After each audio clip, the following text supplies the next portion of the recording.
नमस्कार दोस्तों and welcome to the channel. आज की वीडियो एनआरआईज के लिए तो है ही, और ये काफी स्पेशलाइज्ड एनआरआई की।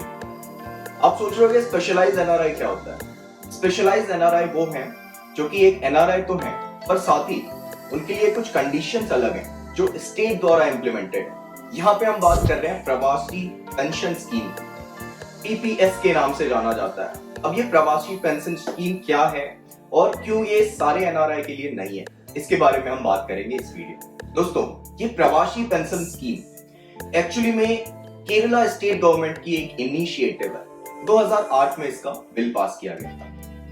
काफी टाइम लगा इसको इनकॉर्पोरेट करने में, लेकिन फाइनली 2018 के अप्रैल में, यानी कि आज से 4 साल पहले, इसकी प्रॉपर इंप्लीमेंटेशन हो गई। ये एक ऐसी स्कीम है जो कि आपको एक एनआरआई, नॉट एक्चुअली एनआरआई, लेकिन एक एनआरके, नॉन रेजिडेंट केरलाइट होते हुए आपको अलाउ करती है कि आप कंट्रीब्यूट कर सकते हो पेंशन स्कीम में। अब बात आती है एलिजिबिलिटी की। तो इसमें एलिजिबल कौन है? Who are the people who can contribute to this pension scheme? इसके 3 ऑडियंस होते हैं, 3 तरह के लोग हैं, 3 तरह के एनआरके हैं, नॉन रेजिडेंट केरलाइट्स, जिसको कुछ इस तरह से ब्रेक किया गया है 1A, 1B and 2A। 1A में कौन सी ऑडियंस आती है? सारे एनआरआई जिनकी ओरिजिन केरला से है और आज वो अब्रॉड में रह रहे हैं, वो एलिजिबल हैं इस स्कीम में कंट्रीब्यूट करने के लिए, और वो अंडर 1A फॉर्म भरेंगे। दूसरा ऑडियंस होता है यहाँ पे, वो है 1B।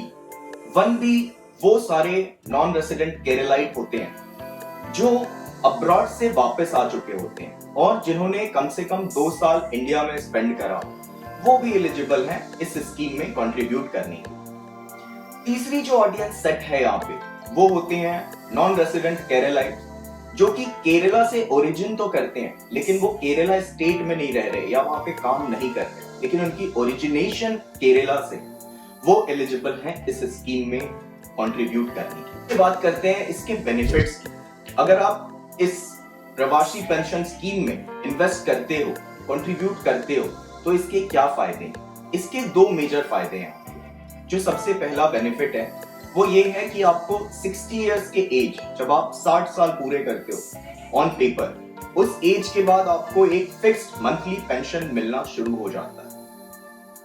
ये पेंशन 2000 से लेकर 5000 तक वेरी करता है डिपेंडिंग ऑन योर ऑडियंस, कि आप किस ऑडियंस कैटेगरी में फिट करते हो। क्या आप एक एनआरआई कैटेगरी में फिट करते हो, या फिर आप एक रिटर्न एनआरआई कैटेगरी में फिट होते हो, या फिर आप एक नॉन रेजिडेंट केरलाइट जो कि किसी और स्टेट में काम कर रहा है, यानी कि 2B फॉर्म, उसमें फिट करते हो, या फिर आप एक non resident Keralite 2A form के अंडर फिट करते हो, जहां पे कि आप कहीं बाहर काम कर रहे हो, किसी दूसरे स्टेट में, ना कि किसी दूसरे कंट्री। तो बात करते हैं इसके दूसरे सबसे बड़े बेनिफिट की।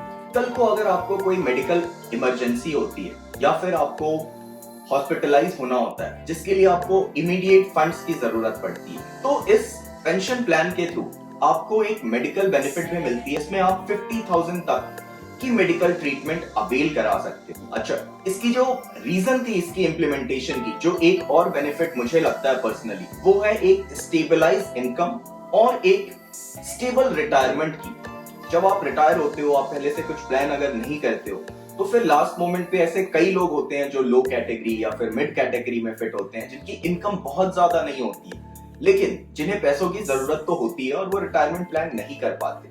उन सिचुएशन में इस तरह के प्लान आपके काफी काम आ सकता है, जो कि आपको एक स्टेबल मंथली इनकम दे सकता है। अब बात करते हैं इसमें कंट्रीब्यूशन कितना करना होता है आपको हर महीने, और इसकी रजिस्ट्रेशन फीस क्या होती है प्रवासी पेंशन स्कीम की। इसकी जो रजिस्ट्रेशन फीस है वो सिर्फ 200 रुपए की होती है, जो कि वन टाइम इन्वेस्टमेंट होता है आपका, और जिससे आप इस वेलफेयर एसोसिएशन और इस वेलफेयर स्कीम से जुड़ जाते हो, आपका नाम लिस्ट हो जाता है।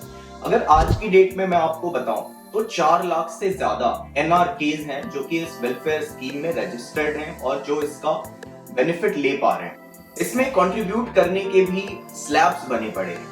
Slabs in the sense based on कि आपकी जियोग्राफी क्या है, आपकी कैटेगरी क्या है। अगर आप एक अब्रॉड में काम करने वाले नॉन रेसिडेंट केरलाइट हो तो आपको मंथली 300 रुपए की कंट्रीब्यूशन करनी पड़ती है, जो कि 5 सालों तक आपको करना है। 5 साल के बाद जैसे ही आप 60 इयर्स के एज पे पहुंचते हो, उसके बाद आपकी मंथली पेंशन जो कि 2000 रुपए है उससे शुरू हो जाएगी। इसकी जो दूसरी कैटेगरी है जो कि है नॉन रेसिडेंट केरलाइट, जो कि अब्रॉड से वापस इंडिया आ चुके हैं अब और 2 साल से इंडिया में हैं, वो इसमें इन्वेस्ट कर सकते हैं और उन्हें सिर्फ 100 रुपीज कॉन्ट्रीब्यूट करना है हर महीने।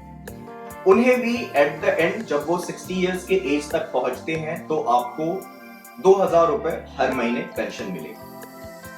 हमारे तीसरी कैटेगरी जो कि है नॉन रेसिडेंट केरलाइट, जो कि किसी दूसरे स्टेट में, इंडिया के ही दूसरे स्टेट में काम कर रहे हैं, उन्हें भी कंट्रीब्यूट सिर्फ 100 रुपीज पर मंथ करना होता है और जैसे ही मैच्योरिटी एज आती है यानी कि 60 इयर्स ऑफ एज, उनको 5000 रुपीज एज पेंशन हर महीने मिलती है। आप में से काफी सारे लोग ऐसे क्वेश्चंस भी कर रहे थे कि हमारा प्रवासी पेंशन स्कीम में रजिस्ट्रेशन है, हम पे करते थे लेकिन लास्ट 8 महीने से हमने पे नहीं करा, हमने 12 महीने से पे नहीं करा। तो आपको मैं बता देता हूं कि अगर आप 12 महीने तक इस स्कीम में इन्वेस्ट नहीं करते हो, कंटिन्यूअसली किसी 12 महीने आपने इन्वेस्ट नहीं करे, तो आपका अकाउंट इनएक्टिव हो जाता है। इस केस में आपको याद रखना है, घबराने जैसी कोई बात नहीं है, लेकिन जो पेमेंट्स आपने मिस कर दिए, जो कंट्रीब्यूशन आप नहीं कर पाए, अगर आप एक बार में वो सारा कंट्रीब्यूशन कर देते हो तो वापस से आपकी अकाउंट एक्टिवेट हो जाती है।